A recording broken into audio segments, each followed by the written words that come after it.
ഇക്കഴിഞ്ഞ വ്യാഴാഴ്ച തിരുവനന്തപുരത്തെ മാധ്യമപ്രവർത്തകർക്ക് ആഹ്ലാദത്തിന്റെ ദിനമായിരുന്നു. കഴിഞ്ഞ 10 വർഷമായി കാത്തുകാത്തിരുന്ന് കിട്ടിയ ഒരു ദിവസം. കാര്യം എന്താണെന്ന് ചോദിച്ചാൽ അന്ന് UDFന്റെ യോഗം ചേർന്നു.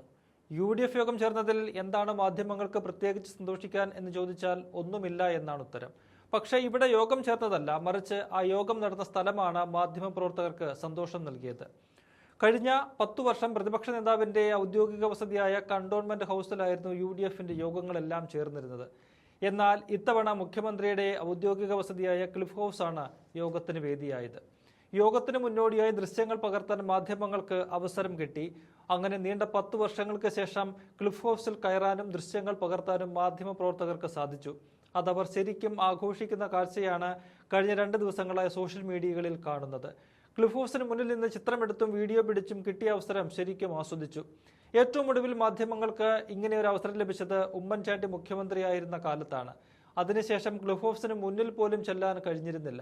LDFന്റെ ഭരണകാലത്ത് അവരുടെ മുന്നണി യോഗങ്ങളെല്ലാം ചേർന്നിരുന്നത് CPMന്റെ പാർട്ടി ഓഫീസായ AKG സെന്ററിലായിരുന്നു. ഇപ്പോൾ എവിടെയാണ് ചേരുന്നത് എന്ന് ചോദിച്ചാൽ അതിന് ഉത്തരമില്ല. കാരണം പ്രതിപക്ഷത്തായ ശേഷം LDFൽ അങ്ങനെയൊരു കാര്യം നടന്നിട്ടേയില്ല. ഭരണത്തിലേറിയതിനു ശേഷം മുന്നണി യോഗം ചേരാത്തതിൽ മുസ്ലിം ലീഗ് ഉൾപ്പെടെയുള്ള പാർട്ടികൾ അതൃപ്തി അറിയിച്ചതിന് പിന്നാലെയാണ് 2 മാസത്തിന് ശേഷം UDF ചെയർമാൻ VD സതീശന്റെ അധ്യക്ഷതയിൽ യോഗം കൂടിയത്. നിർണായകമായ പല തീരുമാനങ്ങളും എടുത്ത് ഭരണമുന്നണി മുന്നോട്ട് പോവുകയാണ്. എന്നാൽ മറുവശത്ത് LDF എന്നൊരു സംവിധാനം തന്നെ ഉണ്ടോ എന്ന ചോദ്യം ഉയർന്നു തുടങ്ങിക്കഴിഞ്ഞു. തെരഞ്ഞെടുപ്പിലെ കനത്ത തോൽവിക്ക് ശേഷം ഇതുവരെ യോഗം വിളിക്കാൻ മുന്നണിക്ക് നേതൃത്വം കൊടുക്കുന്ന CPM തയ്യാറായിട്ടില്ല.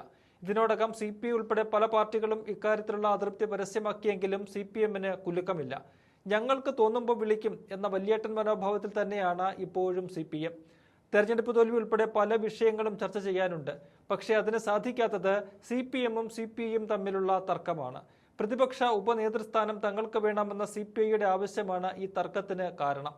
ഉപനേതൃപദവി വിട്ടുകൊടുക്കില്ലെന്ന ഉറച്ച നിലപാട് CPM പരസ്യമാക്കി കഴിഞ്ഞു. പിണറായി തന്നെ ഇക്കാര്യം പല വാർത്താ സമ്മേളനങ്ങളിലും തുറന്നു പറഞ്ഞിട്ടുമുണ്ട്. ഒടുവിൽ CPMന്റെ നിലപാടിന് CPI വഴങ്ങുകയും ചെയ്തു.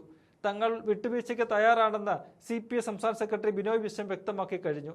എന്നിട്ടും മുന്നണി യോഗം വിളിക്കുന്നതിൽ CPM തീരുമാനമെടുക്കാത്തത് എന്തെന്ന ചോദ്യമാണ് ഉയരുന്നത്. പ്രതിപക്ഷം ഏതാണ്ട് ശിഥിലമായ അവസ്ഥയെന്ന് പറയേണ്ടി വരും. ഒന്നാമത് LDFൽ 3 കക്ഷികൾക്ക് മാത്രമാണ് ഇപ്പോൾ നിയമസഭയിൽ പ്രാതിനിധ്യമുള്ളത്. CPMഉം CPIയും കഴിഞ്ഞാൽ ഒരു സീറ്റ് നേടിയ RJD. മറ്റു പാർട്ടികളൊക്കെ നിയമസഭയിൽ നിന്ന് തുടച്ചു നീക്കപ്പെട്ടു. അതിനാൽ അവർക്കൊന്നും വലിയ വിലയും CPM കൊടുക്കുന്നില്ല. അവർക്ക് ശബ്ദവുമില്ല. ചുരുക്കം പറഞ്ഞാൽ ഇടതുമുന്നണി എന്നത് പേരിൽ മാത്രം ഒതുങ്ങിയിരിക്കുന്നു. മുന്നണിയിൽ യാതൊരു ഐക്യമോ യോജിപ്പോ ഇല്ല. സർക്കാരിനെതിരെ ഒന്നിച്ചൊരു സമരത്തിന് പോലും ഇതുവരെ ഇടതുപക്ഷത്തിന് കഴിഞ്ഞിട്ടില്ല എന്നതും കാണേണ്ടതുണ്ട്. പ്രതിപക്ഷത്തെ ഈ അവസ്ഥ സത്യത്തിൽ കോൺഗ്രസിനും UDFനും ആശ്വാസമാണെന്ന് പറയേണ്ടി വരും.